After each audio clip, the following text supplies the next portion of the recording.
हमें तो आश्चर्य होता है जब हम किसी से पूछते हैं आप भगवान का नाम जप करते हैं, और जब उत्तर मिलता है नहीं, तो लगता है कितना हम असावधान हैं।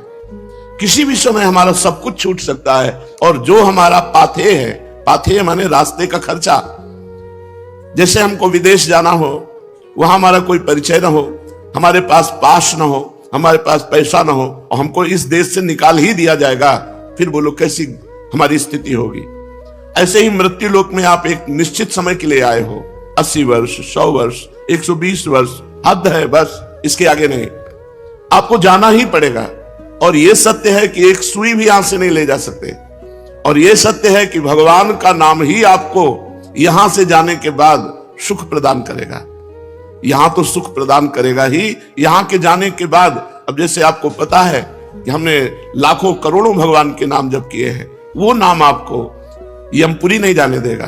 वो आपको अगर भगवत प्राप्ति नहीं हुई तो दिव्य लोक, देवलोक है, सतलोक, तपलोक, महालोक, जनलोक, स्वर्गलोक, इन लोकों में हमको भेजा जाएगा, और दिव्य सुख सुविधाएं भोग कर पुनः मृत्यु लोक में बहुत उत्तम मनुष्य शरीर मिलेगा।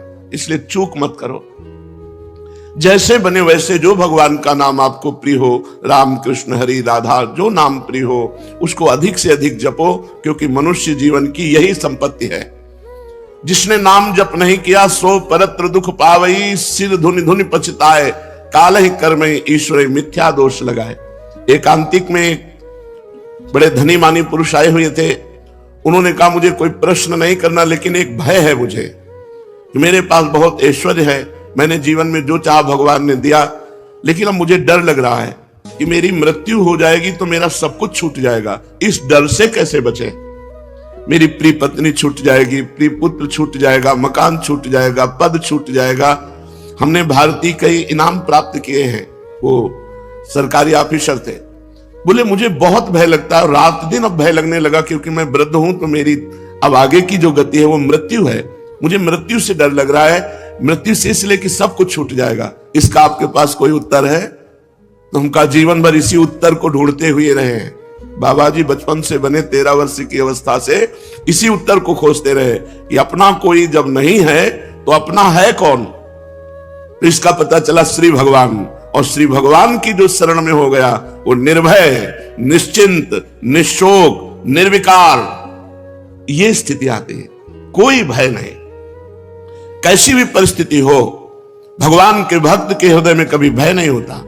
कैसी भी परिस्थिति हो, भगवान की आराधना करने वाले को कभी शोक नहीं होता। कैसी भी परिस्थिति आ जाए कभी चिंता नहीं होती, क्योंकि पता है मेरे भगवान हैं। श्री सीताराम दास जी महाराज बड़े सिद्ध महापुरुष हैं। वो कह रहे हैं नाम भगवान का परम तीर्थ है। यदि आप राधा राधा, कृष्ण कृष्ण, राम राम, हरि हरि ऐसा रट रहे हो तो आप किसी भी तीर्थ नहीं गए, तो आपको जाने की भी जरूरत नहीं।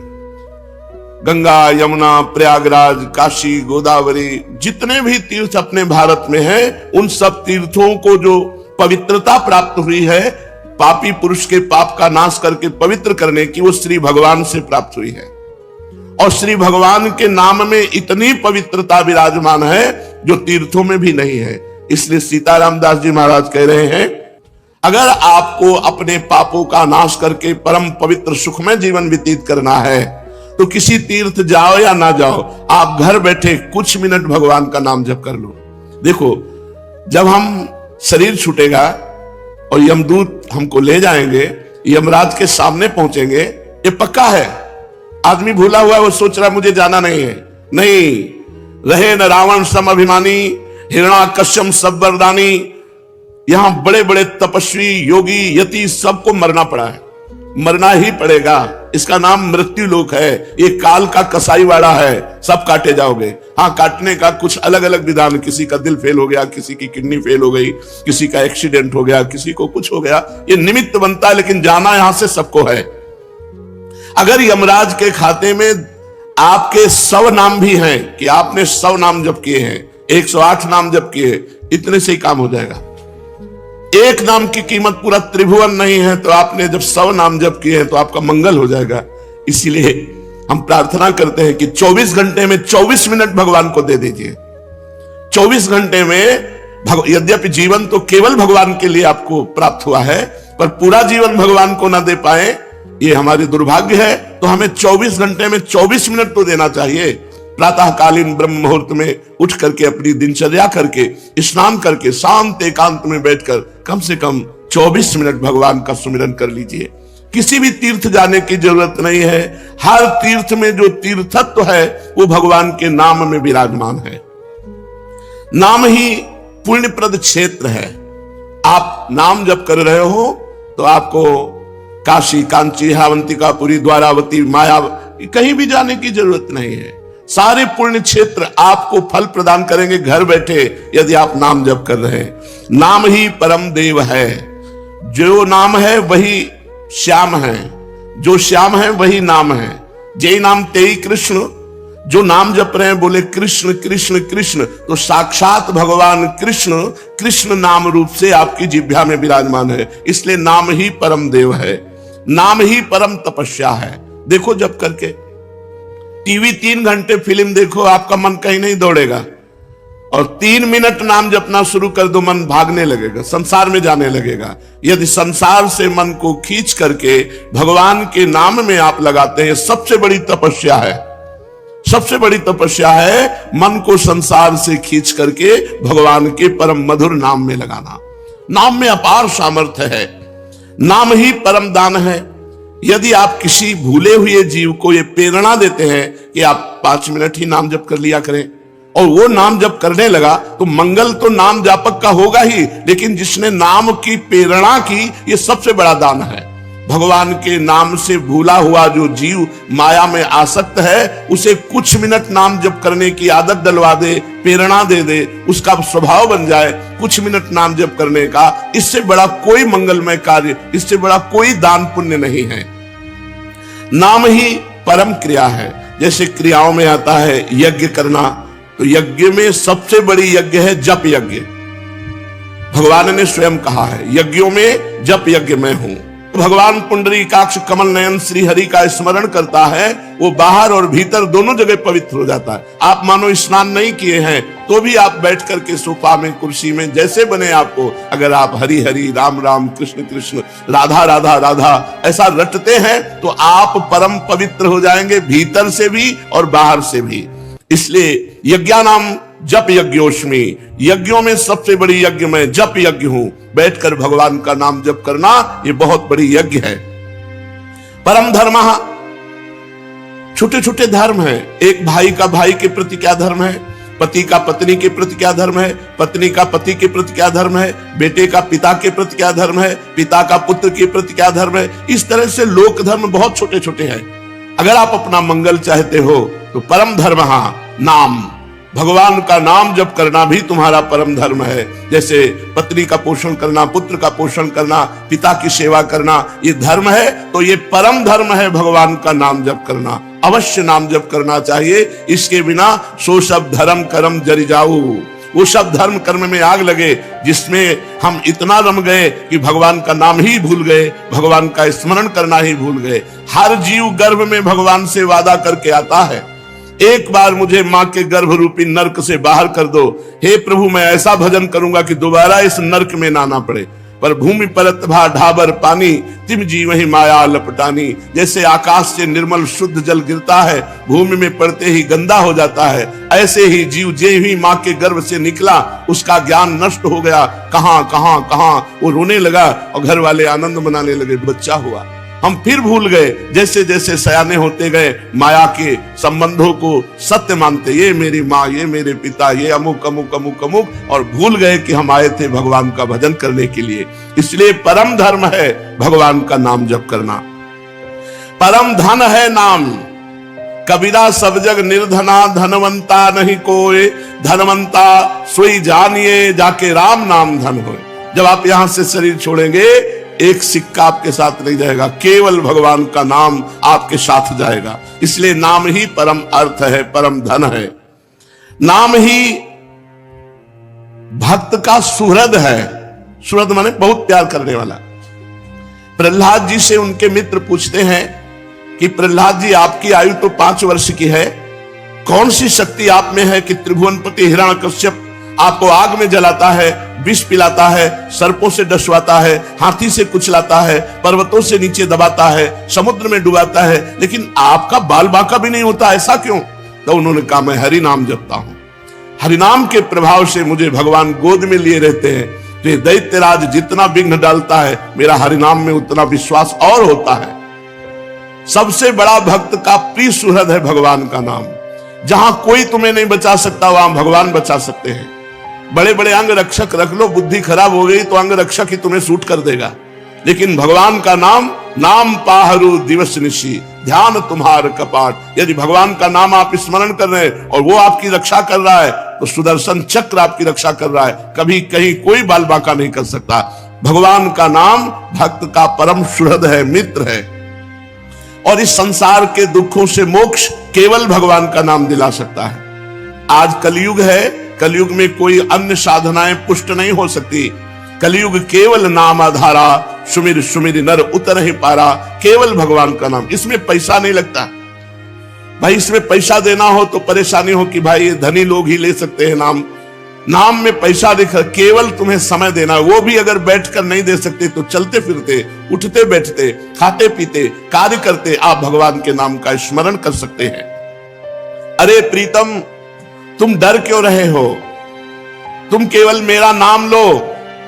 देखो, तुम्हें किसी से नहीं डरना, मैं वो हूं।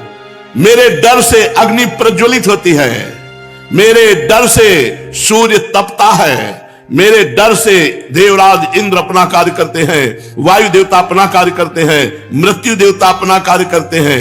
मेरे भक्त को कोई भयभीत नहीं कर सकता, श्री भगवान के वचन। इसलिए किसी की ताकत नहीं कि मेरे भक्त का मंगल कर सके। तुम व्यर्था चिंता मत करो। ऐ देहधारी, केवल तू मेरा नाम जप कर और फिर देख तेरे में कितनी दिव्य शक्ति आ जाती है। कुछ मत सोच, निर्भय रहे। केवल मन लगे या ना लगे, जिह्वा से नाम ले, राधा राधा राधा, मन लगे ना लगे। कुछ लोगों का प्रश्न रहता है कि यदि मन ना लगे, हमारा मन भजन में नहीं लगता और फिर हम भजन करते हैं तो क्या लाभ मिलेगा? तो मन लगे ना लगे, जब भोजन पाओगे तो तुम्हारा पेट भर जाएगा कि नहीं भर जाएगा? मन लगे ना लगे, रास्ता चलोगे तो लक्ष्य प्राप्त हो जाएगा कि नहीं हो जाएगा? ऐसे ही मन लगे ना लगे, आप राधा राधा बोलोगे, आपको भगवत प्राप्ति निश्चित हो जाएगी, आपके दुखों का नाश हो जाएगा। अरे प्रीतम, तुझे भगवान कितना प्यार करते हैं तुझे पता नहीं। सच्ची मानिए, भगवान ने सबको फ्री वायु दी है, फ्री आकाश अवकाश दिया है, पृथ्वी में वास दिया है, मानव देह दिया है, जल दिया है। किसका टैक्स है? किसकी फीस लेते हैं भगवान? लेकिन आप भगवान का स्मरण नहीं करेंगे तो दुर्गति को प्राप्त हो जाएंगे। अरे प्रीतम, तेरी आकांक्षा पूर्ण करने के लिए मैं समर्थ हूं। तू जो चाहेगा मैं तुझे दूंगा, पर तू मेरा नाम जप कर। भगवान कितना प्यार करते हैं, जो हमको जिस बात को हम भूले हुए हैं उस बात को समझा रहे हैं। मैं सदैव तेरे पास रहता हूं, तू जानता नहीं है। कोई ऐसा नहीं जिसके पास भगवान ना हो, क्योंकि सर्वत्र भगवान है। तो जहां मैं हूं वहां भगवान है, सबके भगवान है तो मेरे भी भगवान है, सब समय में भगवान है। तो जिस समय में जहां हूं उस समय भी भगवान है, सबके भीतर है, हमारे भी भीतर है। हम कभी एक क्षण भी भगवान से अलग नहीं रहते, पर हम भगवान का चिंतन नहीं करते, इसलिए अनुभव नहीं होता। तूने कामिनी की चाह की स्त्री की, तो मैं तेरी स्त्री बनकर तेरे पास बैठ गया। पक्की बात, पक्की बात। जब सृष्टि नहीं थी तब केवल श्री भगवान थे, जब सृष्टि नहीं रहेगी तो केवल श्री भगवान रहेंगे। तो बीच में जो कुछ है वो सब श्री भगवान ही बने हुए हैं। वेद कहता है एकोहम बहुश्यामः, मैं एक बहुत रूपों में हो जाऊं, ऐसा परमात्मा ने संकल्प किया। तो वही परमात्मा स्त्री बन गया, पुरुष बन गया, जड़ बन गया, चैतन्य बन गया, अच्छा बन गया, बुरा बन गया। भगवान कह रहे हैं अय प्रीतम, अय प्यारे, तूने कामना की स्त्री की तो मैं स्त्री बन गया। जो जो तू कामना करता है मैं वही पदार्थ बन जाता हूं, वही व्यक्ति बन जाता हूं, वही वस्तु बन जाता हूं। इसलिए तुझे कह रहा हूं, कब तक तू कामना करता रहेगा मेरे को भूल करके? इसलिए मेरा स्मरण कर और कामनाओं का त्याग कर, तो मैं तेरे समीप ही हूं, तुझे ऐसा अनुभव हो जाएगा।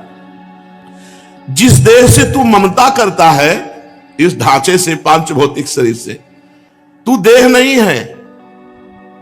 चाहे जो कोई कितना विद्वान हो, बुद्धिमान हो, कोई 50 वर्ष से शरीर में रह रहा है, कोई 40 वर्ष से रह रहा है, कोई 30 वर्ष से रह रहा है। पूछो तुम अपने को जानते हो? बड़े बुद्धिमान बनते हो, बड़े ज्ञानी बनते हो, अपने को जानते हो? तो कहेगा हाँ जानते हैं, मैं अमुक जगह जन्म लिया हूं, मैं अमुक। नहीं, ये तो देह का परिचय दे रहे हो, ये तो ढांचे का परिचय दे रहे हो। जो 3.5 हाथ का ढांचा है तुम्हारे हाथ से, इसका तुम परिचय दे रहे हो। इसमें जो तुम रह रहे हो वो कौन हो? उत्तर नहीं है। तुम कौन हो? तो अपना नाम बता देगा, मेरा अमुक नाम। नहीं, ये देह का संबोधन है। मैं अमुक रूप रंग का हूं, ये देह का संबोधन है। तुम कौन हो? अब चुप हो जाएगा। बस यही बात जान ले तो परमात्मा प्राप्ति हो जाए। भगवान का चिदानंदमय स्वरूप तुम हो। अपने को भूल करके पुरुष शरीर में तो पुरुष मान लिया, स्त्री शरीर में तो स्त्री मान लिया। अरे ओ मेरी संतान, श्री भगवान कह रहे, इस जड़ देह की ममता से ही तेरा पतन हुआ है। इस शरीर से ममता हटा और मेरे में चित्त को जोड़, तो परिणाम में तू देखेगा कि तू मेरा ही स्वरूप है। सोई जाने जही देह जनाई, जानत तुम्हें हो जाई। अपने सच्चिदानंदमय आत्म स्वरूप का विस्मरण करके तू भोगों में, प्रपंच में, सब में फंस गया। और यही फंसाव अंतिम समय तेरा चिंतन बनेगा और फिर अगला जन्म उसके परिणाम से हो जाएगा। इसलिए तू लौट, इस ममता और आसक्ति को मेरे चरणों में लगा दे। मेरे नाम का कीर्तन कर, मेरा नाम जप कर। नाम ही भगवान का चिंतामणि है। जो जितना नाम जप करता है, जो चाहेगा वो प्राप्त हो जाएगा। पर नाम पहले पाप का नाश करता है। यहां की जितनी चाहते हैं सब झूठी हैं, सच्ची मान लीजिए। एक कामना की पूर्ति होती है, 2 समस्याएं खड़ी हो जाती है, 2 की पूर्ति होती है, 4 समस्याएं। कब तक हम लगे रहेंगे इसमें? और इसके बाद मृत्यु आ जाती, भारी समस्या, सब छूट गया। फिर नई दुकान, नया मकान, नई विद्या, नया ज्ञान। कब तक भटकते रहेंगे? अनादिकाल से हमारा जन्म होता रहा, हर जन्म में मानते रहिए मेरा परिवार है, हर परिवार छूटता रहा। अब हम कम से कम मानव देह जो मिला है इसे आखिरी कर ले। भजन के द्वारा, भगवत चिंतन के द्वारा हम ये चाह करें कि एक बार तो श्री भगवान को देखे, एक बार तो भगवान का साक्षात्कार करे। पर जीव ऐसा भूला हुआ है कि चाह ही नहीं है कि भगवान से मिले। तो भगवान का नाम चिंतामणि है। यदि आप लौकिक पदार्थ भी चाहते हो तो वो पुण्य के बल से प्राप्त होते हैं। तो सबसे बड़ा पुण्य है भगवान का नाम। खूब भगवान का नाम जप करो। नाम चैतन्य रस विग्रह, भगवान का चिदानंद स्वरूप नाम है कृष्ण। ये कृष्ण चिदानंद में जप कर देखो, बड़ा ज्ञान समाया हुआ है। जो राम राम नहीं कह पाते थे, मरा मरा मरा उल्टा जपे, वो ब्रह्म ज्ञानी हो गए। वो भगवान के पावन चरित्र को रचा वाल्मीकि रामायण में। अगर हम सीधे राम राम जप रहे हैं, राधा राधा जप रहे हैं, तो हमें कौन सा ज्ञान नहीं प्राप्त हो जाएगा? चैतन्य रस विग्रह, पूर्ण शुद्ध, नित्य मुक्तो, अभिन्न स्वान नाम नामिनो। नामी और नाम अभेद है, भगवान और भगवान का नाम अभेद है। अगर हम नाम जप कर रहे हैं तो मानो भगवान कृष्ण ही कृष्ण नाम के रूप से हमारी जिह्वा में, मानो राधा किशोरी ही राधा नाम से हमारी जिह्वा में विराजमान है। अये शरीरधारी, तू केवल नाम ले। किसी रोग में इतनी बड़ी सामर्थ्य नहीं कि तुझे परास्त कर सके। सच्ची कहता हूं, अगर भगवान नाम का आश्रय ना हो तो दुर्गति हो जाए। ये नाम की महिमा से तुम्हें कह रहे, कोई भी बड़े से बड़ा रोग उसे परास्त नहीं कर सकता जो भगवान का नाम जप कर रहा है, जो भगवान की भक्ति से युक्त है, जो भगवान के आश्रय से। और शोक, चाहे सब कुछ नष्ट हो जाए तो भी भगवान का नाम जप करने वाले के हृदय में शोक नहीं होता। दुख ज्वाला, हमने देखा कि जब हमें अधिक पीड़ा होती तो किशोरी जो हमें अधिक सुख देती है, इतना आनंद अंदर से दे देती है कि बाहर शरीर का दुख हमें पीड़ा नहीं पहुंचा पाता। यदि आप दुख से बचना चाहते हो तो भगवान नाम का निरंतर रटन करो। नहीं तो ये संसार ऐसा है, इतनी ओवर थिंकिंग बढ़ती चली जाएगी कि आपको डिप्रेशन में पहुंचा देगी। अगर नाम जप नहीं करोगे, सत्कर्म नहीं करोगे, भगवत आराधना नहीं करोगे, तो तुम्हारा मन ही तुम्हें क्लेश देने के लिए उतारू हो जाएगा। तुम्हारा मन ही तुम्हें भयभीत कर देगा। तुम्हारा मन ही तुम्हें गंदी आदतों में फंसाकर तुम्हें नष्ट कर देगा। इसलिए भगवान नाम, चाहे वो जो नाम प्रिय हो या गुरुदेव के द्वारा मिला हो, उसे खूब जपिए। जो गतिविहीन है, जो भोगी है, जो रोगी है, जो परद्रोही है, जिसमें न ज्ञान है, न वैराग्य है, न भक्ति है, जो धर्माचार शून्य है, यदि वो भी केवल नाम जप करने लगे कुछ नहीं है अध्यात्म का। शरीर भी पीड़ा युक्त है, मन भी पीड़ा युक्त है, और अगर नाम जप करना शुरू कर दे तो समस्त पीड़ाओं से मुक्त हो जाएगा। देख लो जप करके, कोई भी रोग शोक पाप ताप साप उसको व्यापता नहीं है जो भगवान के नाम में रत रहता है। बस नाम जपना कठिन है, मन नहीं लगता नाम जपने में, इसमें रुचि नहीं होती। अगर हो जाए तो लोक परलोक के सारे सुख तुम्हारे चरणों में रहेंगे और जीवन परमानंदमय हो जाएगा। मृत्यु का भय खत्म हो जाता है। भगवान के भक्त की मृत्यु कैसे होती है?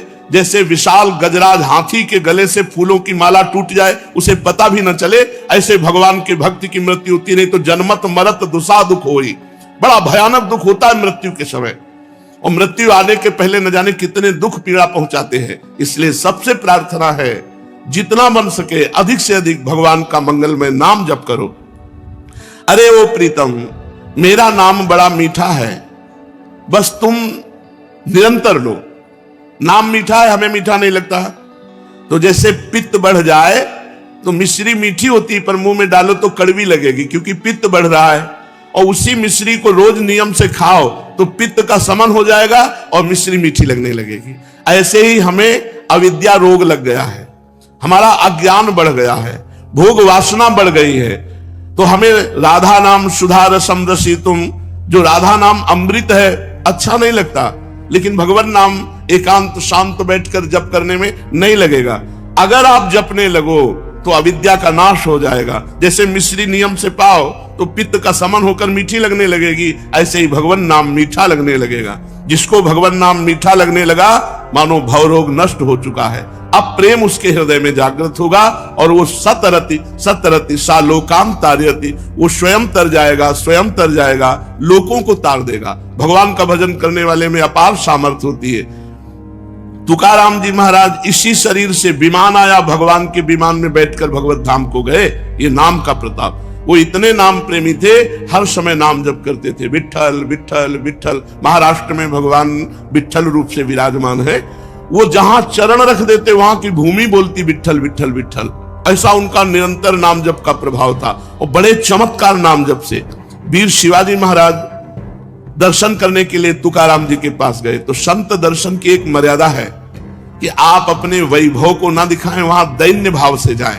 तो राजा होते हुए भी शिवाजी ना सिर पर पाग, ना चरणों में पादुका, हाथ जोड़कर सादी पोशाक पहनकर, और 2 अंगरक्षक वो भी गेट में छोड़ दिए, अकेले जाकर तुकाराम जी के चरणों में प्रणाम किया।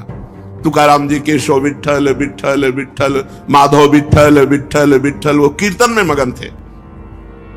इतने में मुगल सैनिकों को पता चला कि शिवाजी बिना सैनिकों के तुकाराम जी के पास गए हैं। उन्होंने सोचा बहुत अच्छा अवसर इनको बंदी बना लेने का। गुप्तचर लगे हुए थे, तुरंत सूचना मिली तो जो अंगरक्षक गेट में खड़े थे वो अंदर गए और कान में लगकर शिवाजी से कहा कि मुगलों को पता चल गया है कि आप यहां आ गए हैं, तुरंत यहां से हट जाइए नहीं तो आपको बंदी बना लेंगे। शिवाजी ने कहा आप बाहर जाओ। तुकाराम जी की तरफ देखा, उनका विठ्ठल विठ्ठल विठ्ठल, बैठे रहो, और वो भगवान नाम कीर्तन कर रहे। देखो नाम कीर्तन का अमोघ प्रभाव। मुगल सेना आई पूरी, अंगरक्षक तो गुप्त रूप से हो गए, वो मंदिर में गए, केवल तुकाराम जी ही दिखाई दिए, वहां शिवाजी दिखाई ही नहीं दिए। मुगलों की आंखों में शिवाजी दिखाई नहीं दिए, सामने बैठे रहे, हिले नहीं, निर्भय होकर के। पूरे मंदिर में ढूंढा, जब नहीं मिले तो उनका गलत सूचना मिली और वो वापस चले गए, और वो वैसे ही कीर्तन में बैठे रहे। तुकाराम जी कीर्तन कर रहे, सामने शिवाजी, लेकिन कोई मुगल शिवाजी को नहीं देख पा रहे, मुगल सैनिक। ये भगवान नाम का अद्भुत चमत्कार। जो भगवान नाम का जप करते हैं उनमें अपार सामर्थ्य होती है। एक बार कबीरदास जी को जो मुगल सम्राट था उसने बंदी बना लिया। उनकी मां को कुछ विद्वान जनों ने कि तुम्हारा लड़का देखो राम राम कहता है, उचित होगा कि वो अपने धर्म का नाम उच्चारण करे, इसलिए तुम बादशाह से यदि कह दो तो वो तुम्हारे धर्म की बात मानेगा। वो बूढ़ी माँ, उनको समझ में आया कि ठीक बात कह रहे हो। बादशाह से विद्वानों ने निंदा करके कबीरदास जी के लिए विपरीत भावना भर दी, बंदी बना लिए गए कबीरदास जी। तो इनसे कहा कि तुम इस नाम को छोड़ो। उन्होंने कहा नहीं, जो लगन लग गई अब वो छूटने वाली नहीं, तो उनका ऐसे हाथी से रौंदा दो। तो कबीरदास जी के दोनों हाथ ऐसे जमीन पे रखकर बांध दिए गए, खूंटे में ऐसे ऐसे गाड़ कर रस्सी से ऐसे बांध के, और सामने से मतवाला हाथी दौड़ाया गया। तो हाथी जो ही आता तो बस जब 4 कदम दूर रह जाता तो बड़ी जोर से चिघार कर वापस लौट जाता। बादशाह ने कहा क्यों हाथी रौंदता क्यों नहीं? महावत से कहा। महावत ने कहा कबीरदास की जगह में एक बबर शेर दिखाई देता है, इसलिए हाथी वापस आ जाता है। बादशाह ने कहा तुम झूठी बात कहते हो, मैं स्वयं चढ़कर देखूंगा। और जब हाथी पर सवार हुए और जे ही उनको रौंदने के लिए आगे बढ़ाया तो देखा बबर शेर, तो वापस आती भगवान नरसिंह स्वयं वहां प्रकट हो गए अपने नाम जापक की रक्षा के लिए। फिर दूसरी चाल चली, कबीरदास जी को जैसे प्रहलाद जी को होली में दहन किया, ऐसे कबीरदास जी को जलाने का प्रयास किया। पूरा लकड़ियों का ढेर लगा दिया, बीच में कबीरदास जी को विराजमान कर दिया और आग लगा दी। राम राम राम राम राम, एक भी रोमा नहीं झुलसा, पूरी लकड़ियां भस्म हो गई कबीरदास जी की। ये कथा हमको पुष्टता प्रदान करती है कि हमें किसी भी दुख में, किसी भी संकट में कोई भी माया के काम क्रोध लोभ फंसा ना सके। हम भगवान का नाम जप करें, नाम में अपार सामर्थ्य है। ओ प्रीतम, तेरे सब दुख दूर करने के लिए मेरा नाम समर्थ है। तू नाम ले, केवल चिंता मत कर, मैं तेरे भीतर बाहर सब कुछ देख लूंगा। भगवान कहते हैं भीतर तुम्हारे विकारों को मैं देख लूंगा और बाहर तुम्हारे विरोधियों को देख लूंगा, तुम केवल मेरा नाम जप करो। कितने कृपालु भगवान हैं। जो संपत्ति शिव रावण ही, दीन दिए दसमाथ, सोई संपदा विभूषण ही, सकुच दीन रघुनाथ। मस्तक काट काट करके भगवान शंकर को प्रसन्न करके लंका प्राप्त की थी रावण ने। भगवान की शरण में गए तो जाते ही समुद्र का जल लेकर भगवान ने अभिषिक्त कर दिया और लंकेश कहकर विभूषण को संबोधन किया। जो संपदा इतनी बड़ी तपस्या की रावण ने अपने सिर काट के भगवान शिव को दिए, वो सकुच करके रघुनाथ जी ने विभीषण को दी। ऐसा कृपालु भगवान का स्वभाव है। कह रहे तेरे भीतर बाहर मैं सुख प्रदान करूंगा, तेरे भीतरी शत्रुओं को, बाहरी शत्रुओं को मैं देख लूंगा। जब भगवान कह रहे हैं तो अपने को क्या परेशानी, अपने को तो केवल नाम जप करना है और अपने कर्तव्य कर्म को करना है। आप जो भी कर्तव्य कर्म करते हैं वो भगवान की पूजा हो जाएगी यदि नाम जप करते हुए करें, भगवान का स्मरण करते हुए करें। देख तू बीच बीच में मेरे को देखकर पुलकित हो जाएगा। जब नाम जापक खूब नाम जप करता है तो उसे भगवान के दर्शन होने लगते हैं। वो जिधर देखता है उसे भगवान श्याम सुंदर मुस्कुराते हुए नजर आते। ये कथा नहीं है, ये जीवन है। आप अपने जीवन को भगवान को समर्पित कीजिए और नाम जप कीजिए, देखिए आपको भगवान का दर्शन होता है कि नहीं। भगवान यही है, भगवान सब में है, भगवान सब रूपों में है, भगवान सब समय में है। बस केवल आप नाम जप कीजिए, फिर आप देख लेंगे। मेरे सरस स्पर्श से अनुक्षण तू पुलकित रहेगा। तेरी आंखें जगत को नहीं देख पाएंगी, मेरे को देखेंगी। इसलिए आनंदमय मैं तुझसे सत्य कह रहा हूं, तू केवल मेरा नाम जप कर। अरे अपने को तू भूल गया है, तू मेरा बच्चा है। भगवान कह रहे कि तू मेरा अंश है। ममैवांशो जीवलोके जीवभूता सनातना मना कष्टानेन्द्रियाणि प्रकृतिस्थानि करसति। मन और 5 ज्ञानेन्द्रियों के चक्कर में फंस करके तू अपने को भूल गया। हमारा जो स्वरूप है वो भगवत स्वरूप है। हम भगवान के अंश हैं। तो चाहे 1 चम्मच गंगा जल लो तो गंगा जल, 1 टैंकर लो तो गंगा जल। गंगा जल है जैसे, ऐसे हम भगवान के अंश है। तो भगवान पूर्ण है तो पूर्ण का अंश पूर्ण ही होता है। हम भगवत स्वरूप ही है। पर 5 ज्ञानेंद्रियां और 1 मन, ये भोगों में लगने के कारण हम अपने स्वरूप को भूल गए हैं। तो आनंदमय है, परमानंदमय है। लौटो, इस संसार के जंगल से लौटो, मेरी तरफ लौटो। कैसे लौटेंगे? केवल नाम जप से। जितना नाम जप करोगे उतने तुम मुझे अपने सानिध्य में देखोगे। और नाम जप नहीं है तो ये माया सामने दिखाई देगी। स्त्री पुत्र धन मकान नाना प्रकार की भोग सामग्री, और इसी में अब ये कर लेंगे तो हम सुखी हो जाएंगे, अब ये संग्रह कर लेंगे, इतना कमा लेंगे, ऐसा कर, और ऐसा सोचते सोचते मृत्यु आ जाती। कभी किसी का आज तक काम पूरा नहीं हुआ। काम पूरा तभी माना जाए जब भगवत प्राप्ति हो जाए। चलते हैं श्रीमद् भागवत महापुराण। भगवान श्री कृष्णचंद्र जी उद्धव जी को उपदेश कर रहे हैं। कह रहे उद्धव, जब मृत्यु सिर पर नाच रही है, हर जगह आपको शास्त्रों में यही संबोधन मिलेगा कि सावधान हो जाओ, सावधान। आराम से कार में बैठे जा रहे हैं, पता नहीं अब उतर पावे कि ना उतर पावे। आराम से भोजन पाने के लिए बैठे, पता नहीं कवल निगल पावे कि ना पावे।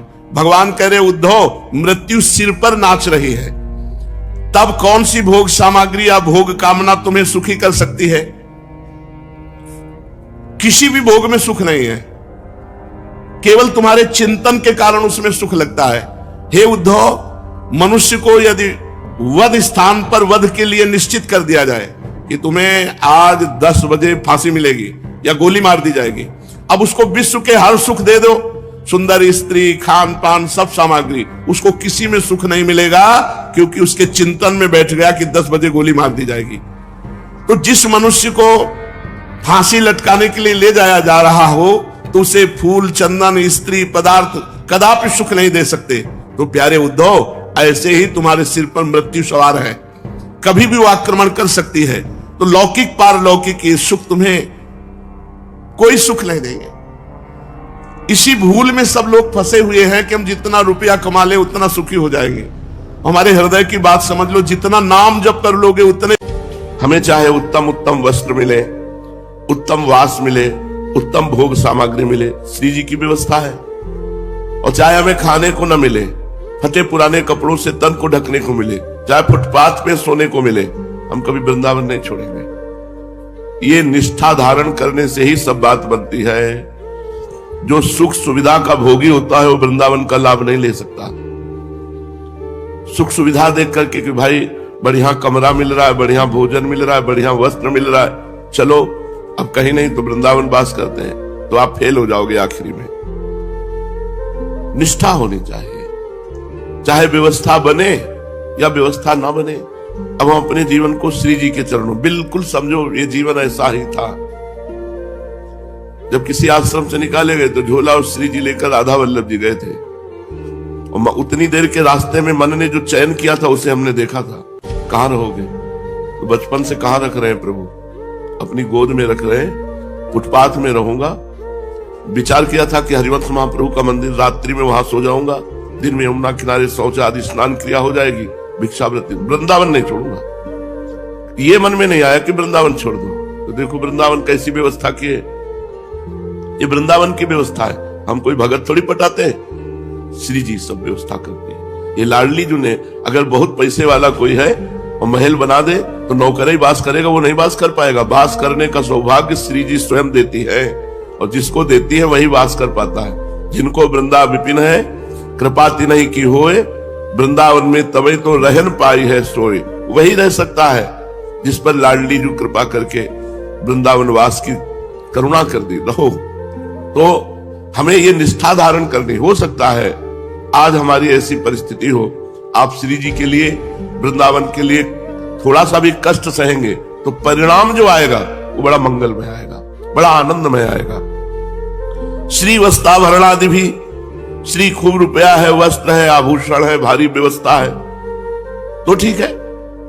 और कर पदाद्युत कर्त दाहादि भी, यदि कोई हमें मारे, हमारे हाथ पैर काट दे तो भी हम वृंदावन नहीं छोड़ेंगे। हमारे हाथ पैर तोड़ दो, हम वृंदावन में मरेंगे लेकिन हम बाहर नहीं जाएंगे।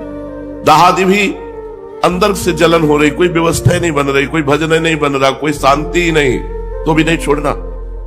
बाहर से मान लो तुम्हारे मकान में आग लग गई, जल गया, कोई घटना घट गई, तो भी हमें वृंदावन नहीं छोड़ना। श्रीपाद एक बात लिख रहे, निंदाम संस्तव, निंदा करे चाहे लाख कोई, हमें अपनी धाम निष्ठा नहीं छोड़नी। अब कोई कुछ भी कहे, धाम निष्ठा नहीं छोड़नी। अगर आप धाम को नहीं पकड़ेंगे तो धाम आपको नहीं पकड़ेगा, ध्यान रखना।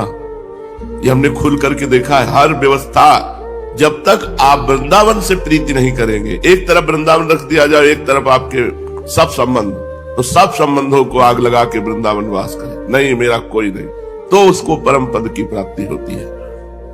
आप लोग बड़े भाग्यशाली हैं, कैसे माया छूट गई आपको पता ही नहीं। ये कृपा है लाडली जी की। नहीं, दीवालों से प्रेम हो जाता है, दीवालों से। संस्तव कोटि भी कोई बहुत स्तुति करे, यार चलो गांव के तुम प्रधान थे, बड़ा सम्मान हो, पूरा गांव तुम्हारे अनुसार चलता है, ऐसा वैसा। वृंदावन छोड़ के जाने वाले, ये वही पकड़ सकता है जो वृंदावन महिमामृत सुने हैं। ये जो हजारों लोग वृंदावन वास कर रहे हैं ना, इसी महिमा के बल से वास कर रहे हैं। नहीं तो घर परिवार छोड़कर बेचारे रिक्शा चलाते, हम देखते हैं ऐसी ऐसी परिस्थिति है, लेकिन हर परिस्थिति में खुशी होकर वृंदावन वास कर रहे हैं। बहु विभूति अत्यंत दैन्यादि भी, बहुत विभूति आ जाए, बहुत रुपया पैसा आ जाए, चलो अब घूमने चलते हैं, चलो अमुक तीर्थ चलते हैं, अमुक नहीं, वृंदावन नहीं छोड़ना। वृंदावन को छोड़ के और तीर्थ दे जात, छान विमल चिंतामणि कौड़ी को ललचात। जैसे कोई विमल चिंतामणि को छोड़कर कौड़ी उठाने जाए, ऐसे वृंदावन को छोड़कर और तीर्थों में जाना है। तीर्थ भगवान के चरण प्रताप से ही बने हैं जितने तीर्थ, और ये भगवान की लीला भूमि है। यहाँ भगवान प्रकट हुए, यहाँ भगवान विविध प्रकार की लीलाएं की, विविध प्रकार की लीलाएं हो रही हैं और होती रहेंगी। ये दिव्य धाम है।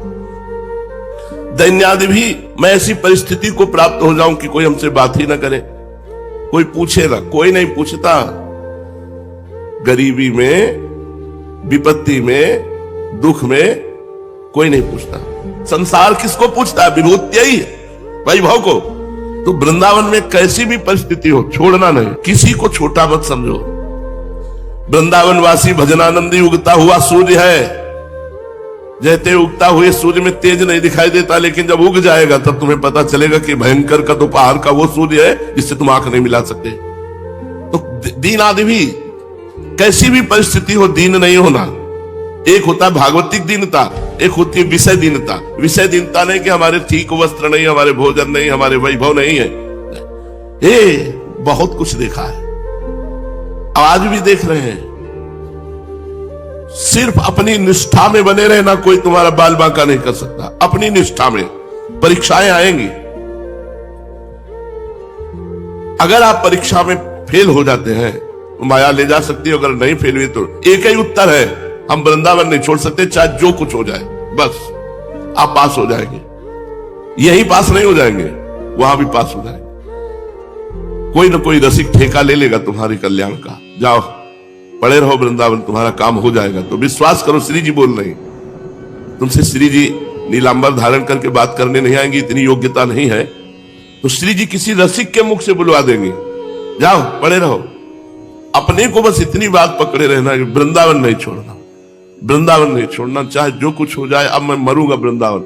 श्री जी मिल जाएंगे यार। अनंत जन्मों की साधना से भी जो काम नहीं बनता, वो वृंदावन धाम अपनी कृपा से बना रहा है। इसलिए हम सबसे प्रार्थना करते हैं, ये हम अपनी दुख सुख की बातें तुम्हें इसीलिए बताते हैं कि हर एक के साथ ऐसी परिस्थिति हो सकती है, कोई घटना घट सकती है। आप वृंदावन मत छोड़ना, वृंदावन को ऐसे पकड़े रहना जैसे हम अपने प्राणों को छोड़ने के लिए तैयार नहीं है, ऐसे हम वृंदावन को नहीं छोड़ सकते। और अगर प्राण छूट जाए वृंदावन में तो पक्का हमारा परम कर, हम महापापी भी होंगे तो हमें अगला जन्म वृंदावन में होगा, और फिर उस पाप के दंड को भोग कर श्री जी को प्राप्त हो जाएंगे। जीवान्यव मृतो यथा न विकृतिम, जीवित रहूं या आज मर जाऊं, न विकृतिम। वृंदावन की निष्ठा में फर्क नहीं पड़ना चाहिए। एक ही बात हम आपसे कह रहे हैं, भजन बने न बने, धर्म कर्म बने न बने, पड़े रहो वृंदावन में। जैसे भी हो तुम्हारा मंगल। आप ये न सोचो कि आज आपकी परिस्थिति क्या है, आप ये सोचो आज आप हो कहां, वृंदावन में। और वृंदावन प्रिया प्रीतम की कामना पूर्ण करता है। आप तो जीव हो, मुझ गरीब के पास, जिसके पास खाने के लिए नहीं, पहनने के लिए नहीं, रहने के लिए नहीं, ये क्या कोई किसी से मांगा है क्या? ये वृंदावन कल्पतरु है, वो व्यवस्था की है। तो क्या प्रेमानंद का वृंदावन है क्या? पर आप भी अगर वृंदावन की निष्ठा से रहते हैं तो आप देख लेना, निहाल हो जाएंगे, निहाल हो जाएंगे। वृंदावन एक एक को देख रहा है। हम बड़ी सूक्ष्मता से देखते हैं। यदि आप चालबाजी से, तो चालबाजी वृंदावन में नहीं चलेगी, फिर भागना पड़ेगा। और सहज स्वभाव से आ गए कि अब तो देखते हैं जैसी भी परिस्थिति होगी, कोई कैसे भी रखेगा, पोछा लगाने को कहेगा तो लगा दूंगा, पर वृंदावन नहीं छोड़ूंगा। तो एक दिन देख लेना कि आपको वृंदावन कैसे रहता है। इसलिए जीवन नेव मृतो यथा, चाहे हमारा जीवन जीवित रहे या मर जाए, हमारी निष्ठा में विकृति नहीं आएगी। मैं वृंदावन वासी हूं, वृंदावन वास करूंगा। प्राप्तः कथंचित क्वचित, यदि किसी भी तरह से, कथंचित क्वचित, कैसे भी वृंदावन वास मिल जाए, कैसे भी, तो कह रहे श्री वृंदावन मास्य प्रिय महानंद एक कंदम परम, महाआनंद की प्राप्ति हो जाएगी। अंतिम बन जाएगा भैया, अंतिम बन जाएगा। जो नए नए लोग देखते हैं उनको लगता है कि बाबा जी, अरे पूरा जीवन हो गया भाई, 13 वर्ष कोई अवस्था होती है, उस अवस्था में घर से भगे, और जब से घर से भगे तो धाम के सिवा, आपको सही कहते हैं, पूरा जीवन हो गया कष्टमय जीवन। कभी ये नहीं आया कि चलो घर चले, या कभी पूरा जीवन हो गया। तो भगवान देखते भी तो हैं, जैसी बनी उनके चरणारविंद में बनी, तो अब वो बनी को बना रहे हैं, उनकी बनी चल रही। कक्षा 9 पढ़े, ककाहरा गांव गली में सीखने वाले स्कूल है। हम कोई व्याकरणाचार्य, कोई महान शास्त्री, या कोई बहुत शास्त्र वेत्ता है, और जो बोले दो पूरे विश्व में दौड़ रही बात। कैसे दौड़ रहे? करे करावे आप सब और जने बड़ाई। अपने दास को दिखा दिया कि कोई ये ना समझे अनपढ़ है, गंवार है, भिखारी है, गरीब है, दरिद्र, ऐसा ना समझो। भगवान के चरणों का आश्रय लेने मात्र से जैसे जंगहा लोहा पारस के स्पर्श से सोना बन जाता है, ऐसे भगवान की शरणागति से जीव ब्रह्म रूप हो जाता है। ब्रह्मविद ब्रह्मयु भवति, जो ब्रह्म का चिंतन करता है, जो ब्रह्म को जान लेता है, वो ब्रह्ममय हो जाता है। इसलिए अगर आपको वृंदावन वास की श्रद्धा जागृत हुई है तो कैसी भी परिस्थिति हो, हर कष्ट सह लेना, वृंदावन न छोड़ना, तो प्रिय महानंदैक कंदम परम, महा आनंद आपको प्रदान कर देगा, महाआनंद।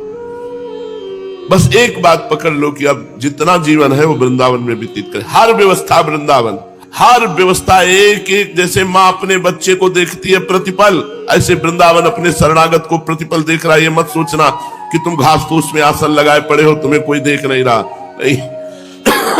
तुम्हारा इष्ट वृंदावन और प्रिया प्रीतम तुम्हें देख रहे हो। जिस दिन वो तुम्हें परिपक्व कर लेंगे, फिर तुम्हें ऐसे उठा देंगे कि पूरा विश्व देखेगा। इसलिए वृंदावन की निष्ठा में परिपूर्ण रहो।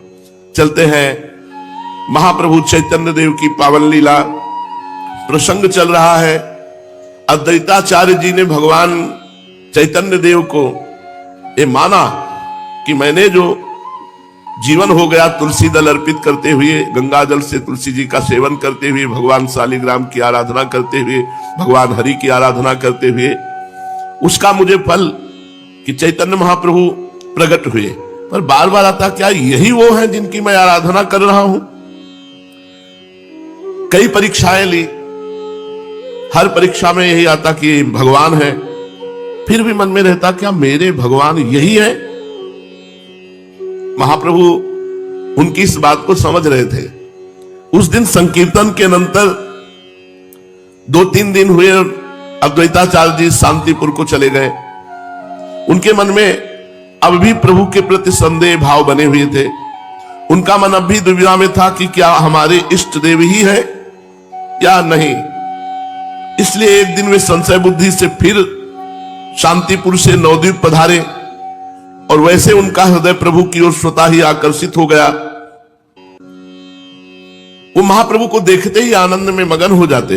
पर वृत्ति एक उदय हो जाती, क्या ये भगवान है? कोई महाभागवत अवतरित हुई है, ये बात तो ठीक है, लेकिन क्या ये साक्षात भगवान है?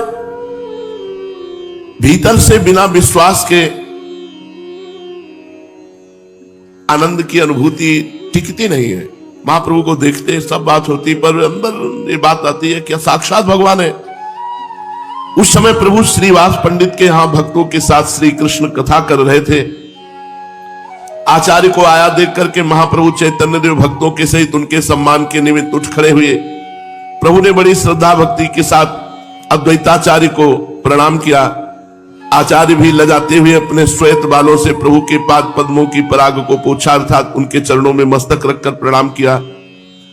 उपस्थित सभी भक्तों को आचार्य ने प्रेमालिंगन दान दिया और प्रभु के साथ वे सुखपूर्वक बैठ गए। सबके बैठ जाने पर प्रभु ने मुस्कुराते हुए कहा, देखो भाई, यहां सीतापति विराजमान है, अब किसी को भय नहीं। सीता नाम था अद्वैताचार्य जी की पत्नी को, सीता देवी कहते थे। तो चैतन्य महाप्रभु ने कहा, सीतापति विराजमान है, अद्वैताचार्य जी के लिए संबोधन किया। अब किसी को भय नहीं करना चाहिए, हम तो निर्भय हो गए, वे हमारा शमन न कर सकेंगे, अर्थात कोई भी विरोधी अब हमें परास्त नहीं कर सकता।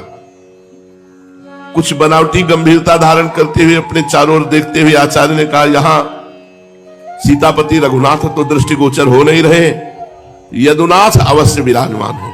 अर्थात भगवान श्री कृष्ण अवश्य विराजमान है। चैतन्य महाप्रभु के लिए संबोधन किया। प्रभु उसका रहस्य समझ करके कुछ मुस्कुराते हुए लज्जायुक्त हो गए। बात को उड़ाने के निमित्त से कहने लगे, देखो हम तो चिरकाल से आशा लगाए बैठे थे कि हम सभी लोग आपकी छत्र छाया में रहकर श्री कृष्ण कीर्तन करते, किंतु आप शांतिपुर जा विराजे। ऐसा हम लोगों से क्या अपराध बन गया? अद्वैताचार्य जी इसका कुछ उत्तर देने नहीं पाए थे कि बीच में ही श्रीवास पंडित बोल उठे, महाप्रभु इनका नाम अद्वैताचार्य है, ये अद्वैत स्थिति में रहते हैं, द्वैत नहीं। इसीलिए अद्वैत शांतिपुर में निवास करता है। अद्वैत ज्ञानम लब्ध्वा पराम शांति, ये शांतिपुर में निवास करते हैं। अब आपका आविर्भाव नवद्वीप रूपी नवधा भक्ति के पीठ में हुआ है, उसमें विराजमान है इस समय नित्यानंद, और नित्यानंद का रसास्वादन करने के लिए अद्वैत भी शांतिपुर छोड़ करके नवद्वीप में पधारा है। अभी ये द्वैत अद्वैत की दुविधा में फंसे हैं। इस गूढ़ उत्तर का मर्म समझकर हंसते हुए आचार्य कहने लगे, अद्वैताचार्य जी, जहां पर श्रीवास है वहां पर लोगों को कमी क्या होगी? श्री के वास में आकर्षण ही ऐसा है कि हम जैसे सैकड़ों मनुष्य उनके प्रभाव से खींचे चले आवेंगे। श्रीवास पंडित इस गूढ़ोक्ति से बड़े प्रसन्न हुए और उसे चैतन्य महाप्रभु के ऊपर घटाते हुए कहने लगे। चैतन्य महाप्रभु की प्रथम पत्नी का नाम लक्ष्मी था, कि जब लक्ष्मी देवी थी तब थी, अब तो यहां श्रीवास नहीं है, अब तो नवद्वीप से अंतर्ध्यान हो गई है। प्रभु ने जब देखा श्रीवास बात हमारे ऊपर घटाने लगे, तब जल्दी से कहने लगे, पंडित जी ये आप कैसी बात कर रहे हैं? श्री के माने हैं प्रभु के भक्त, और जहां आप जैसे भक्त विराजमान है वहां श्री का वास अवश्य ही होना चाहिए। भला ऐसे स्थान को छोड़कर भक्ति श्री कहां जा सकती है? इस पर अद्वैताचार्य जी कहने लगे, हाँ ठीक है बात कही, श्री के बिना हरि रह ही कैसे सकते हैं? तो श्री अब विष्णु प्रिया नाम रख करके नवद्वीप में अवस्थित है, उन्हीं के साथ आप विराजमान हैं। विष्णु प्रिया भी श्री जी है, क्योंकि विष्णु प्रिया लक्ष्मी, बड़ा भक्तों का भाव। श्री विष्णु प्रिया बन करके अब श्री नवद्वीप में विराजमान है। बात को दूसरी ओर घटाते हुए महाप्रभु ने कहा, श्री तो सदा से ही विष्णु प्रिया है, ये भक्ति प्रियो माधवा, भगवान को तो सदा भक्ति प्यारी है, इसलिए श्री का सही उत्तर भक्ति ही है।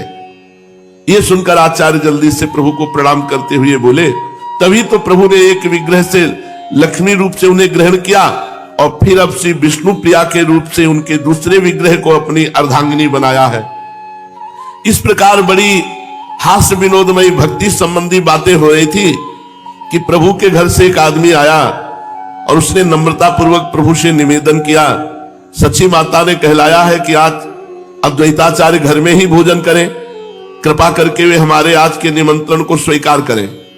उस आदमी की बातें सुनकर प्रभु ने उसे कुछ भी उत्तर नहीं दिया, जिज्ञासा के भाव से आचार्य के मुख की ओर देखने लगे। प्रभु के भाव को समझकर आचार्य कहने लगे, हमारा अहोभाग्य, जो जगन माता ने हमें भोजन के लिए निमंत्रित किया है, इसे हमें अपना सौभाग्य समझना चाहिए। बीच में ही बात को काटते हुए श्रीवास पंडित बोले, इस सौभाग्य सुख को अकेले ही लूटोगे या हम सबको साझी बनाओगे? हमें तो अकेले कभी इस आनंद का उपभोग नहीं करने देने का विचार है, अर्थात हम भी साथ चलें आपके। यदि गौरांग हमें निमंत्रित ना भी करेंगे तो हम सची माता के समीप जाकर याचना करेंगे, वे साक्षात अन्नपूर्णा ही ठहरी, उनके दरबार से कोई निराश होकर थोड़ी ही लौट सकता है। आचार्य महाशय, तुम्हारी अकेले ही दाल नहीं गलने की, हमें भी साथ ले चलना पड़ेगा।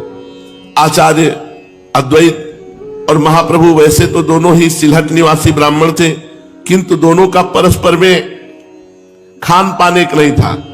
इस बात को जानने के निमित्त कुछ संकोच के साथ प्रभु ने कहा, भोजन की क्या बात है, सर्वस्व आपका ही है, किंतु आचार्य को तो 2 आदमियों के लिए भोजन बनाने में कष्ट होगा। इस पर आचार्य बीच में बोल उठे, मुझे क्यों कष्ट होने का? कष्ट होगा तो सची माता को होगा, सो वे तो जगन माता ठहरी, वे कष्ट को कष्ट मानती ही नहीं, यदि वे बनाने में असमर्थ होंगी तो फिर हमको बनाना ही होगा। इस उत्तर से प्रभु समझ गए कि आचार्य को अब हमारे घर का भोजन पाने में किसी प्रकार की आपत्ति नहीं।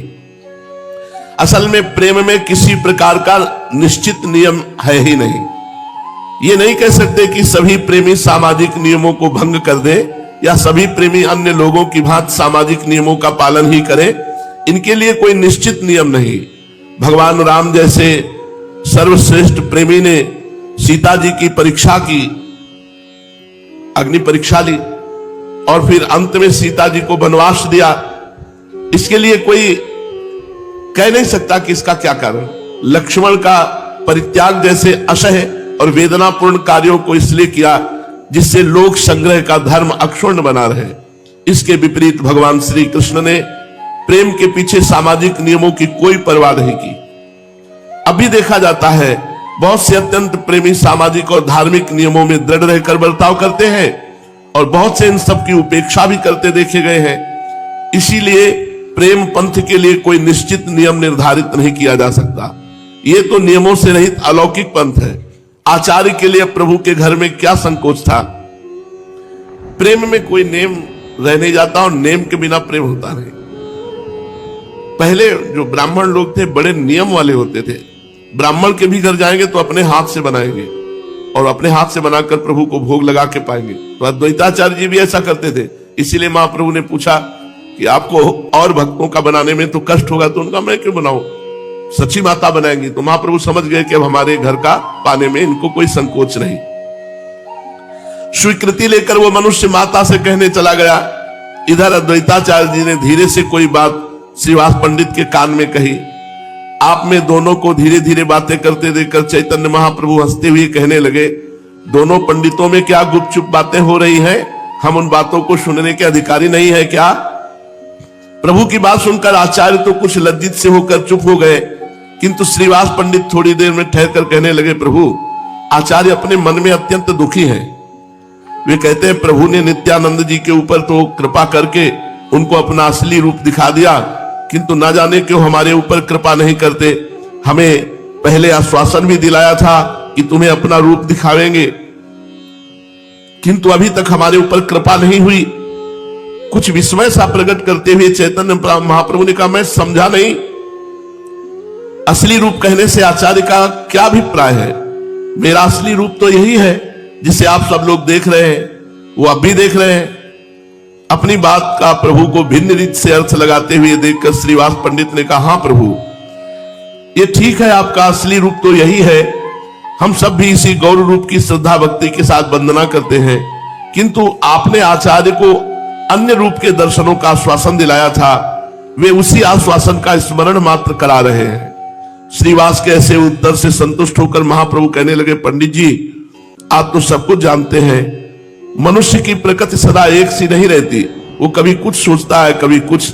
जब मेरी उन्माद की अवस्था होती है तब उसमें न जाने मैं क्या क्या बक जाता हूं, उसका स्मरण मुझे स्वयं ही नहीं रहता। मैंने अपनी उन्माद अवस्था में आचार्य से कुछ कह दिया होगा, उसका स्मरण मुझे अब बिल्कुल नहीं है। यह सुनकर कुछ दीनता के भाव से श्रीवास पंडित ने कहा, प्रभु आप हमारी हर समय क्यों वंचना किया करते हैं? लोगों को जब उन्माद होता है तब उनसे अन्य लोगों को बड़ा भय होता है, लोग उनके समीप जाने तक में डरते हैं, किंतु आपका उन्माद तो लोगों के हृदयों में अमृत सिंचन सा करता है। भक्तों को उससे बढ़कर कोई दूसरा आनंद ही प्रतीत नहीं होता। क्या आपको उन्माद सचमुच में उन्माद? यदि ऐसा हो तो फिर भक्तों को इतना अपूर्व आनंद क्यों होता है? आप में सर्व सामर्थ्य है, आप जिस समय जैसा चाहे रूप दिखा सकते हैं। महाप्रभु ने कहा, पंडित जी सचमुच आप विश्वास कीजिए, किसी को कोई रूप दिखाना मेरे बिल्कुल अधीन नहीं है। किस समय कैसा रूप बन जाता है इसका मुझे स्वयं पता नहीं चलता। आप कहते हैं कि आचार्य श्याम सुंदर रूप के दर्शन करना चाहते हैं, ये मेरे हाथ की बात थोड़ी ही है, ये तो उनकी दृढ़ भावना के ऊपर निर्भर करता है। उनकी जैसे रूप में प्रीति होगी उसी भाव के अनुसार उन्हें दर्शन होंगे। यदि उनकी उत्कृष्ट इच्छा है, यदि यथार्थ में वे श्याम सुंदर रूप का ही दर्शन करना चाहते हैं तो आंखें बंद करके ध्यान करें, बहुत संभव है वे अपनी भावना के अनुसार श्याम सुंदर की मनोहर मूर्ति के दर्शन कर सकेंगे। प्रभु की ऐसी बात सुनकर आचार्य ने कुछ संदेह और कुछ परीक्षा के भाव से आंखें बंद कर ली। थोड़ी देर में भक्तों ने देखा आचार्य मूर्छित होकर पृथ्वी पर गिर पड़े। लोगों ने उनके शरीर को स्पर्श करके देखा तो उसमें चेतना मालूम ही नहीं पड़ी। श्रीवास पंडित ने उनकी नासिका के छिद्रों पर हाथ रखा। उन्हें ऐसा प्रतीत हुआ मानो उनकी सांस चल ही नहीं रही है। इन सब लक्षणों से तो यही प्रतीत होता था कि उनके शरीर में प्राण ही नहीं है, किंतु चेहरे की कांति समीप के लोगों को चकित बनाए हुए थी। उनके चेहरे पर प्रत्यक्ष तेज चमक रहा था। संपूर्ण शरीर रोमांचित हो रहा था। सभी भक्त उनकी ऐसी अवस्था देखकर आश्चर्य करने लगे। श्रीवास पंडित ने घबराहट के साथ प्रभु से पूछा, प्रभु, आचार्य की कैसी दशा हो गई है? न जाने क्यों वे इस प्रकार मूर्छित और संज्ञा शून्य से हो गए हैं। चैतन्य महाप्रभु ने कहा, आप लोगों को किसी प्रकार का भी भय नहीं करना चाहिए। मालूम होता है आचार्य को हृदय में अपने इष्ट देव के दर्शन हो गए हैं, उसी के प्रेम में ये मूर्छित हो गए हैं। मुझे तो ऐसा ही अनुमान होता है। गदगद कंठ से श्रीवास पंडित ने कहा, प्रभु, अनुमान और प्रत्यक्ष दोनों ही आपके अधीन है।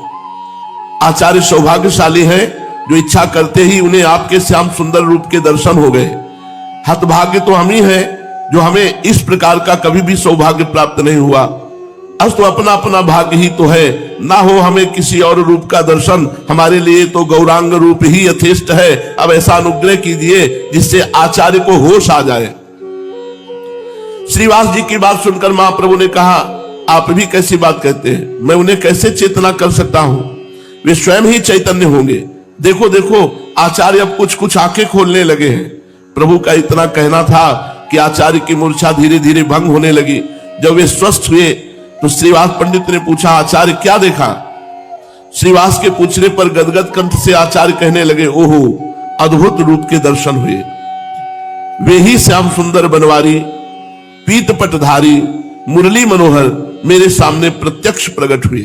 मैंने प्रत्यक्ष देखा, स्वयं गौरांग ने ही ऐसा रूप धारण किया, मेरे हृदय में प्रवेश किया और अपनी मंद मंद मुस्कान से मुझे बेसुध सा बना दिया। मेरा मन अपने अधीन नहीं रहा। मैं श्याम सुंदर की उस रूप माधुरी को पान करने में ऐसा तल्लीन हुआ कि अपने आप को ही खो बैठा। थोड़ी देर के पश्चात वो मूर्ति गौरांग रूप धारण करके मेरे सामने आ बैठी। तभी मुझे चेतना हुई। ये कहते कहते आचार्य प्रेम के कारण गदगद कंठ से रुदन करने लगे। उनकी आंखों की कोरों में से ठंडे आंसुओं की दो धारा सी बह रही थी। प्रभु हंसते हुए कुछ बनावटी उपेक्षा के साथ का मालूम पड़ता है आचार्य ने गत रात्रि में जागरण किया है, इसलिए आंखें बंद करते ही नींद आ गई और उसी नींद में इन्होंने स्वप्न में देखा है, उसी स्वप्न की बातें ये कह रहे हैं। महाप्रभु की ऐसी बात सुनकर आचार्य अधीर होकर प्रभु के चरणों में गिर पड़े और गदगद कंठ से कहने लगे, प्रभु, मेरी अब अधिक वंचना ना कीजिए। अब तो आपके श्री चरणों में विश्वास उत्पन्न हो जाए, ऐसा ही आशीर्वाद दीजिए।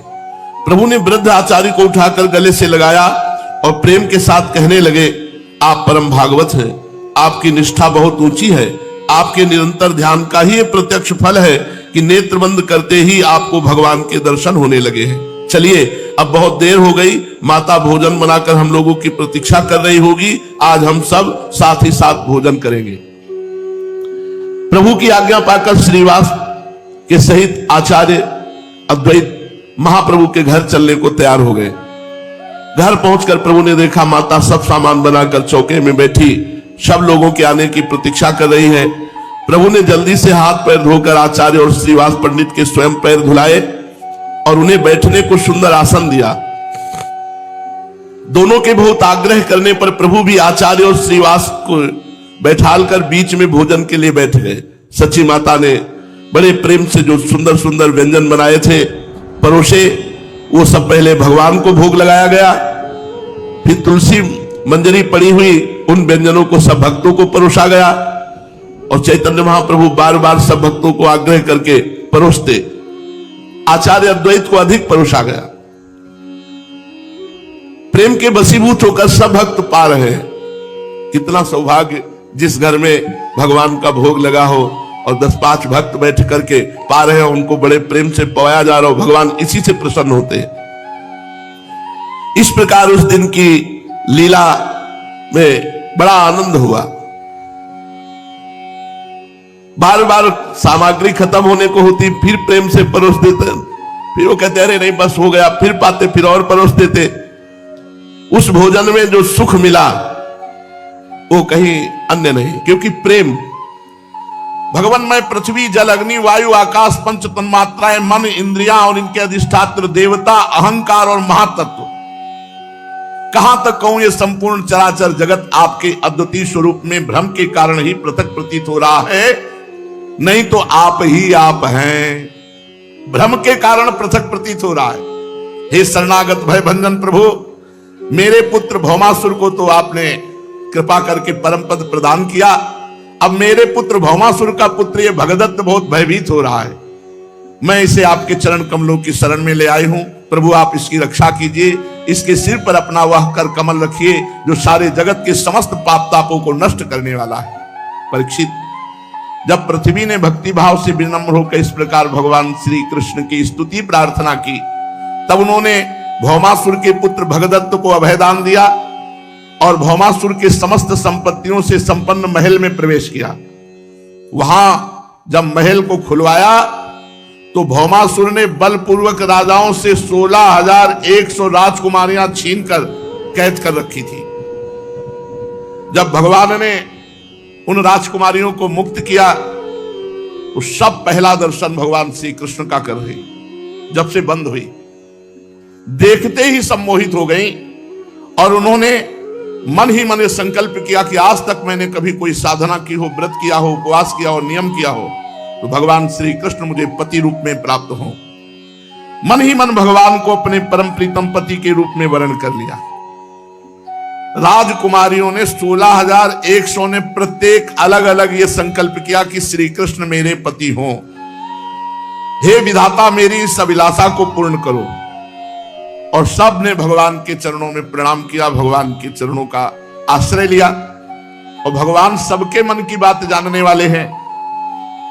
भगवान ने उन राजकुमारियों से कहा तुम निर्भय हो जाओ और तुमने जो कामना की है उसकी तुम्हें प्राप्ति होगी। और सबको सुंदर सुंदर वस्त्र पहनाने का आदेश किया। दासियों ने सुंदर वस्त्र पहनाए, 16,100 पालकियां मंगाई, एक एक राजकुमारी को सुंदर सुसज्जित करके द्वारिका भेजा और वहां से बहुत बड़ा खजाना, रथ, घोड़े, अतुल संपत्ति ये सब भेजी द्वारिका। ऐरावत के वंश में उत्पन्न हुए वेगवान 4-4 दांत वाले सफेद रंग के 64 हाथी वो भी द्वारिका भेजे। इसके बाद भगवान श्री कृष्ण ने सत्यभामा जी को लेकर के कहा चलो तुम्हें देवराज इंद्र की राजधानी के दर्शन करावें। गरुड़ जी से कहा ले चलो, स्वर्ग ले चलो। वायु से तीव्र गति मन की और मन से भी तीव्र गति गरुड़ जी की है। जैसे आप अमेरिका गए तो सोचो अमेरिका पहुंच गया, मन पहुंच गया, इससे भी तीव्र गति गरुड़ जी का। स्वर्ग चलना है तो है पूरा होते हुए स्वर्ग पहुंच गए। स्वर्ग चलना है महाराज स्वर्ग आ गए। गरुड़ जी महाराज ऐसे भगवान के वाहन, ऐसे थोड़ी वाहन की कितने 100 किलोमीटर रफ्तार में चलेंगे, कई बजे पहुंचेगा, ऐसा नहीं है। स्वर्ग चलना है, महाराज आ गया। ये तो मन की गति है। आपने ऑस्ट्रेलिया, अमेरिका कुछ भी जो देखा है आप देखो, सोचो ऑस्ट्रेलिया पहुंच गया मन, और मन से भी कई गुना बढ़कर तीव्र गति गरुड़ जी की है और गरुड़ जी से भी कई गुना बढ़कर के तीव्र गति भगवान श्री हरि की है।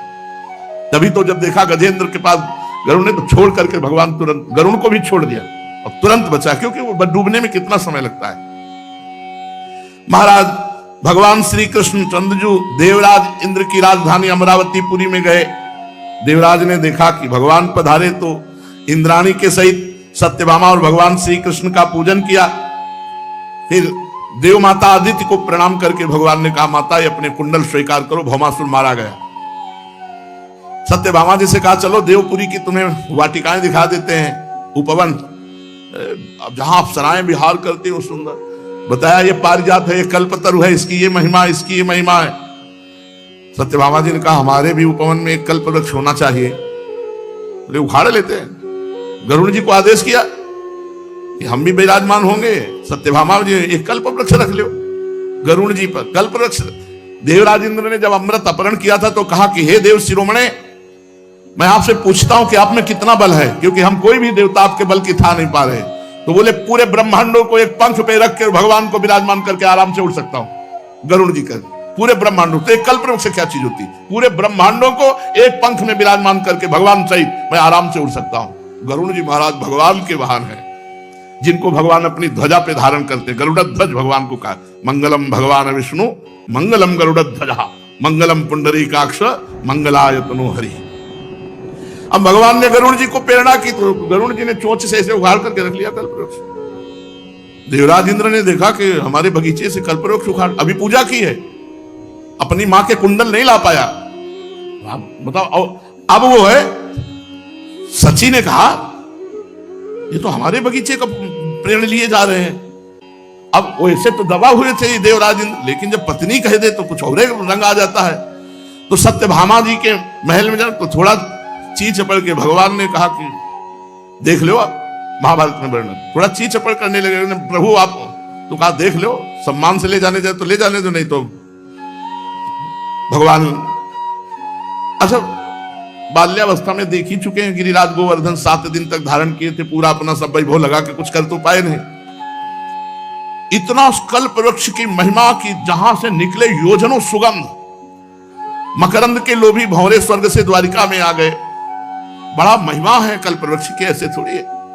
परीक्षित जब इंद्र को अपना काम बनाना था तो सिर झुकाकर मुकुट रखकर भगवान के चरणों का स्पर्श किया और दास अपने को साबित किया। और जब भगवान कल्प वृक्ष लाने लगे तो लड़ाई ठान ली। बड़ा दोष है इनको धनाढ्यता, धिक्कार है ऐसी धनाढ्यता, श्री सुखदेव जी महाराज कहते। परंतु भगवान ने एक मुहूर्त में ही सबको समझा दिया, तुम हमसे जीत नहीं पाओगे, और ला करके कल्प वृक्ष। अब भाई राजकुमारियों से कि तुम्हारी सबकी कामना थी मैं पति रूप में प्राप्त हूं, बनो दुल्हन, सब सजाओ, दासियों को आदेश दिया। एक मुहूर्त में एक साथ 16,101 रूप धारण करके एक मुहूर्त में विवाह किया। अथो मुहूर्त एकस्मिन् नानागारेषु ताः स्त्रियः यथोपयेमे भगवास तावद् रूप धरो अव्ययः। वैसे जैसी भावना की थी वैसे 9 किशोर रूप 16,100 रूप धर के एक ही मुहूर्त में सबसे ब्याह किया। कितने हो गए? 16,108। सर्वशक्तिमान अविनाशी भगवान के लिए इसमें आश्चर्य की कौन सी बात है? भगवान सुखदेव जी कहते, परीक्षित, भगवान ने 16,108 महल द्वारिका में ऐसे जो देवराज इंद्र के पास भी भोग सामग्री वो नहीं होगी, वो द्वारिका में थी, जिनके बराबर जगत में कहीं कोई सुख सामग्री नहीं। मति और गति के परे की लीला उन महलों में थी। अविनाशी भगवान श्री कृष्ण आत्मानंद में मग्न रहते, उनको किसी की जरूरत नहीं। लक्ष्मी जी के सब अंश स्वरूपा शक्तियां हैं जो 16,108 है। भगवान सबके साथ ऐसे ही व्यवहार करते जैसे साधारण पुरुष। परीक्षित, ब्रह्मा आदि बड़े बड़े देवता भी भगवान के वास्तविक स्वरूप को और उनकी प्राप्ति के मार्ग को नहीं जानते उन्हीं रमारमण भगवान श्री कृष्ण को इन स्त्रियों ने पति रूप में प्राप्त किया। इनके सौभाग्य का क्या वर्णन हो सकता है? अब नित्य निरंतर भगवान के प्रेम के द्वारा उनके आनंद की वृद्धि होती। भगवान जब महल में पधारते तो प्रेम भरी मुस्कुराहट, मधुर चितवन, नव समागम, प्रेमालाप तथा भाव बढ़ाने वाली लज्जा से युक्त होकर वो सब भगवान की सेवा में रहती। कितने अहोभाग्य! उनमें से सभी पत्नियों के साथ सेवा करने के लिए सैकड़ों दासियां रहती, पर जब भगवान पधारते तो दासियां नहीं, वो स्वयं भगवान की अगवानी करती, चरण पखारती, पंखा झलती, इत्र फुलेल चंदन आदि लगाती, फूलों के हार पहनाती, संवारती, सुलाती, भगवान को स्नान कराती, भगवान को भोजन कराती, अपने हाथों से भगवान की। उपासक किसी न किसी का आश्रय लेकर ही जीवन व्यतीत करता है। ध्यान से सुनिए, बिना आश्रय लिए जी नहीं सकता है, इसका स्वभाव है। स्त्री के आसक्त आश्रय या पुरुष शरीर के आसक्त आश्रय या अमुक नशे के या अमुक पदार्थ के या अमुक पदवी के या अपने शरीर के, कहीं ना कहीं एक आश्रय नहीं अनेक आश्रय लिए हैं। इसका स्वभाव है आश्रय लेना। देख लीजिए आप, इसका स्वभाव है आश्रय लेना। ये बिना आश्रय के एक क्षण नहीं रह सकता। जब उसको कोई आश्रय नजर नहीं आता है तो मृत्यु का आश्रय ले लेता है। मरना अच्छा है, मेरा कोई नहीं। पर वो रास्ता नहीं जानता कि अन्य आश्रय का त्याग करके एक महाआश्रय महाबल है, वो है श्री हरि। अगर इनका आश्रय ले ले तो अविनाशी का बच्चा अविनाशी पद में प्रतिष्ठित है, उसे ऐसा अनुभव हो जाए। किसी न किसी का आश्रय लेना जीव का स्वभाव है। ये बहुत धोखा है हमारे साथ। हम अपने शरीर का आश्रय ले लेते हैं, मन का आश्रय ले लेते हैं, बुद्धि का आश्रय ले लेते हैं, इंद्रियों का आश्रय। बाहर तो फैला हुआ है आश्रय, फैला हुआ है। मित्र का आश्रय, पति का आश्रय, पुत्र का आश्रय, धन का आश्रय, विद्या का आश्रय, क्या क्या। और हमें योगम युंजन मदाश्रय, केवल श्री भगवान का आश्रय लेना। ये साधारण बात नहीं है, कहने में तो आ गया, लेकिन ये साधारण बात नहीं है। फैल पर मन सिमटत नाही, इंद्रिन लीनी जीत। इंद्रियों ने हमें अपने अधीन कर लिया और मन अन्य आश्रय में इतना फैल गया है। एक एक वृत्ति देखो, सब वृत्ति आश्रित है किसी न किसी विषय, किसी न किसी व्यक्ति, स्थान। हम इसके बिना नहीं जी सकते, हम इसके बिना नहीं जी सकते। हमारा अस्तित्व क्या रह गया? लोग इतनी मूढ़ता में हैं कि वो समझते हैं शास्त्र की पराधीनता, ईश्वर की पराधीनता, गुरु की पराधीनता या वयोवृद्ध सदगुरुदेव के समान जो संत जन ज्ञानी जन हैं, इनकी पराधीनता नहीं, स्वतंत्रता ठीक है। तो आप देखो किसको आप स्वतंत्रता कह रहे हैं? इंद्रिय तुम्हें परास्त किए हैं, इंद्रियों की पराधीनता तुम अपनी स्वतंत्रता मानते हो। मन भोगों में मनन करके संकल्प करके घूम रहा है, इसे तुम स्वाधीनता मानते हो।